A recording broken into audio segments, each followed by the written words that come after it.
ఈ ఒకప్పుడు వీళ్ళు ఈ మారీ చేసిపోతే లైనింగ్ అవన్నీ చేసి నీళ్లు తీసిపోయిన విధానం. నెక్స్ట్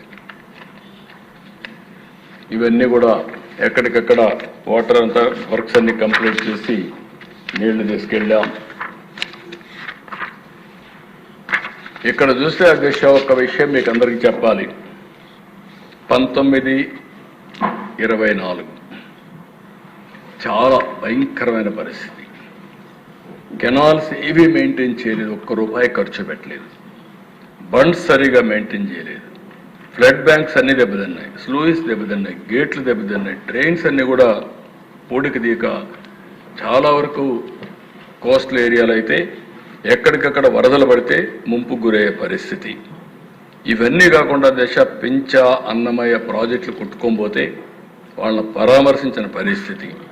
గుండ్లకమ్మ పులిచెంతల గేట్లు పోతే ఒకసారి గుండ్లకమ్మ గేటు పోతే సరిగా డబ్బులు ఇవ్వకపోతే రెండోసారి టెండర్ పిలిస్తే కాంట్రాక్టర్ రాని పరిస్థితి.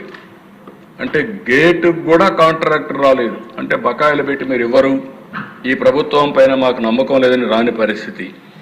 ఇలాంటివన్నీ కూడా ఇంకొక పక్కన మనం వస్తానే మీరు చూస్తే చాలా బ్యాక్ లాగ్ ఉందండి. అప్పుడు చేయని పనులన్నీ ఇప్పుడు చేసే పరిస్థితికి వచ్చాం. వస్తానే 796 వర్కులు 80 కోట్ల రూపాయలు ఖర్చు పెట్టి పూర్తి చేశాం. 7174 వర్కులు 345 కోట్లు పూర్తి పెట్టి వర్క్ స్టార్ట్ చేసి కంప్లీట్ చేశాం వేరియస్ స్టేజెస్లో. 2316 వర్కులు 284 కోట్ల రూపాయలతో అవి కూడా పూర్తి చేసే పరిస్థితికి వస్తున్నాం. 643 వర్కులు 107 కోట్ల రూపాయలు ఖర్చు పెట్టాం.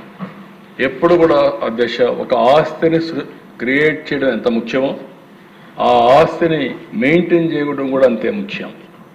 నేను నా కళ్ళారా చూశాను. ఫస్ట్ కడియం ప్రాజెక్ట్ నేను ముఖ్యమంత్రిగా ఉన్నాను, వరదలు వచ్చాయి, గేట్ సరిగా ఆ రోజు మా వాళ్ళు మెయింటైన్ చేయలేకపోయారు. వరద వస్తే గేట్లు తీస్తే గేట్ రాలేదు. గేట్లు రాకపోతే ఆ నీళ్లన్నీ కూడా ప్రాజెక్టు పైన ప్రవహించాయి. పెద్ద పెద్ద చెట్లు, అడవి ప్రాంతం అది, చెట్లన్నీ వచ్చాయి. ఆ చెట్లన్నీ కూడా ఆ ప్రాజెక్టు మీద దూకెళ్లే పరిస్థితికి వచ్చింది. అది చూసినప్పుడు నాకు అనిపించింది ఒక మాన్యువల్ తయారు చేశాం. అప్పటి నుంచి గేట్లు ఎట్లా మెయింటైన్ చేయాలి, డ్యామ్ ఎట్లా మెయింటైన్ చేయాలి, మెయింటెనెన్స్ ఎట్లా పెట్టాలని అన్ని వర్కులకు కూడా డబ్బులు పెట్టి అక్కడి నుంచి ఒక మాన్యువల్ తయారు చేశాం. అలాంటిది 5 సంవత్సరాలు మొత్తం ఇవన్నీ కూడా మెయింటైన్ చేయకుండా చాలా ఇబ్బందులు కలిగిస్తే మొన్న తుంగభద్ర డ్యామ్ 33 గేట్లు దెబ్బతిన్నాయి. ఆ 33 గేట్లన్నీ కూడా ఇక్కడ కన్నయ్య ఉంటే పంపించాం. ఆయన అడ్డం పడి మొత్తం అని చేశాడు. అయినా కూడా 22 టీఎంసీ నీళ్లు పెట్టుకోలేకపోతున్నాం. నెక్స్ట్ సీజన్కి అవి కూడా పూర్తి అవుతాయి. ఇంకో పక్కన శ్రీశైలం డ్యామ్ 204 కోట్లతో స్పిల్వే ప్రొటెక్షన్ కోసం వర్కులకు టెండర్ పిలిచాం. అవి కూడా తొందరలోనే కంప్లీట్ చేస్తాం.